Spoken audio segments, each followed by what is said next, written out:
Brought to you by Agilus Diagnostics.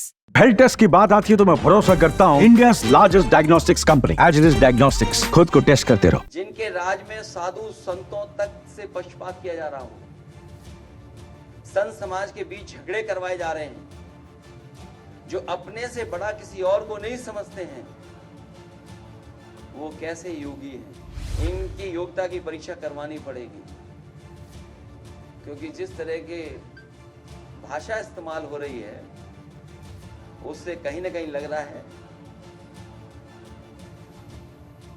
कि उनकी योग्यता के बारे में भी हमें और आपको जानना चाहिए। वो जितना कम बोलेंगे उतना ही उनकी सच्चाई छुपी रहेगी। जो इनकाउंटर वाले हैं उनका काउंटडाउन शुरू हो गया है। अब वो सरकार में उतने दिन नहीं रहेंगे जितने वो सरकार में रह चुके हैं। इसी वजह से आप देखते होंगे उनकी भाषा बदल गई है, उनको सोचने समझने का तरीका भी बदल गया है। और सच्चाई तो यह है कि मन की कुटिलता ही वचन की कटुता बनती है।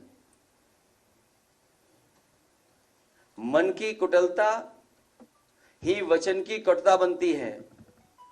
जिन्होंने खुद के ऊपर सच्चे मुकदमे हटवाए हों और दूसरों के ऊपर झूठे मुकदमे लगवाए हों, वो जितना कम बोलेंगे उतना ही उनकी सच्चाई छुपी रहेगी।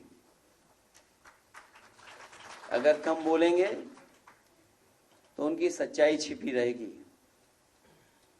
जिनके राज में साधु संतों तक से पक्षपात किया जा रहा हो, संत समाज के बीच झगड़े करवाए जा रहे हैं, जो अपने से बड़ा किसी और को नहीं समझते हैं, वो कैसे योगी हैं? संतों में भी झगड़ा कराने का काम अगर कोई कर रहा है तो सरकार के लोग मिलकर के करवा रहे हैं।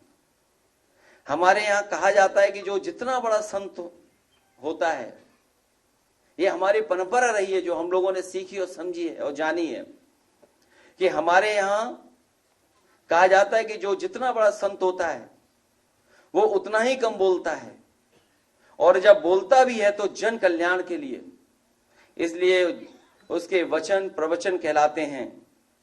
यहां तो सब उल्टा ही है। इनकी योग्यता की परीक्षा करवानी पड़ेगी, क्योंकि जिस तरह के भाषा इस्तेमाल हो रही है उससे कहीं ना कहीं लग रहा है कि उनकी योग्यता के बारे में भी हमें और आपको जानना चाहिए। और व्यक्ति वस्त्र से नहीं,